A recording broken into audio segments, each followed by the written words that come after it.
بلاول بھٹو نے کہا صوبہ سندھ کی کردار کشی کی جاتی ہے. کہا جاتا ہے کہ چھوٹے صوبوں نے کچھ نہیں کیا. کچھ قوتیں جھوٹا بیانیہ بنا کر اختیارات صوبوں سے لینا چاہتی ہیں.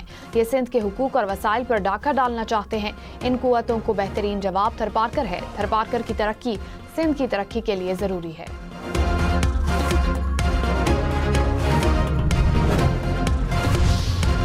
پاکستان اور ورلڈ لبرٹی فائنینشل کے درمیان مفاہمتی یادداشت پر دستخط. وزیر اعظم شہباز شریف سے ورلڈ لبرٹی فائنینشل کے وفد کی ملاقات. وزیر اعظم نے وفد کو ڈیجیٹل پاکستان کے لیے اپنے ویژن سے آگاہ کیا. سرحد پار ڈیجیٹل ادائیگیوں اور فارن ایکسچینج میں جدت پر تعاون کا عزم. کہا پاکستان عالمی ڈیجیٹل فائنانس کا ابھرتا ہوا مرکز بن رہا ہے. ورلڈ لبرٹی فائنینشل کی پاکستان کے ڈیجیٹل فائنینشل فریم ورک کی تعریف. معاہدے پر دستخط کی تقریب میں chief of defence forces field marshal Syed Asim Munir بھی موجود تھے.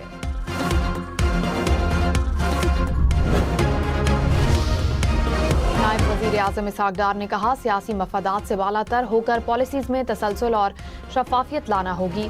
حکومت معاشی اصلاحات کے ایجنڈے پر گامزن ہے. پائیدار ترقی کے لیے معیشت کی بنیادوں کو مضبوط بنانا ضروری ہے. پی آئی اے کی نجکاری سے قومی خزانے پر بوجھ کم ہوا. نجکاری کے عمل سے پاکستان میں سرمایہ کاروں کے اعتماد میں اضافہ ہوا. توانائی کے شعبے میں گردشی قرضوں سے نمٹنے کے لیے اقدامات کیے جا رہے ہیں.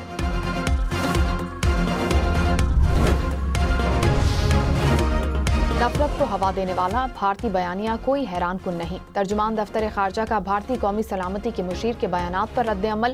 کہا ایسے لوگ ذمہ دار ریاستی طرز عمل کے بجائے من گھڑت تاریخی انتقام کو سہارا بناتے ہیں.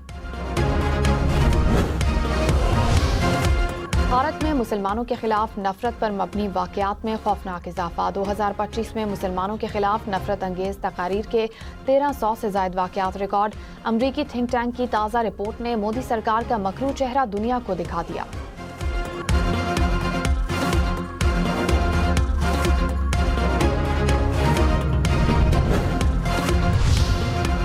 وزیر خزانہ محمد اورنگزیب نے کہا سچ ہے کچھ فرمز ملک سے جا رہی ہیں. تسلیم کرنا ہوگا ٹیکس انرجی قیمت زیادہ ہے. ہم جتنی ڈیوٹیز بڑھاتے جائیں تو یہ ہمارے لیے نقصان ہے. ہمیں ڈیوٹیز کو معقول بنانا ہوگا اور کاروباری لاگت کم کرنا ہوگی. معاشی اصلاحات سے ہی ترقی ممکن ہے. حکومت چینی مارکیٹ میں پانڈا بانڈز جاری کرے گی. جون تک تمام حکومتی ادائیگیاں ڈیجیٹل چینلز پر منتقل ہو جائیں گی. ایف بی آر کا فوکس اب پالیسی بنانا نہیں ٹیکس جمع کرنے پر ہے.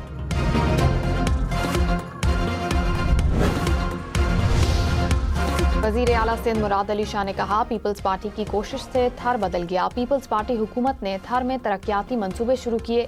تھر انسٹیٹیوٹ آف ٹیکنالوجی کیمپس کی افتتاحی تقریب سے خطاب میں کہا کہ تھر کے کوئلے سے بجلی پیدا کر رہے ہیں. تھر میں 100 یونٹ بجلی کے صارفین کو ریلیف فراہم کیا جائے گا.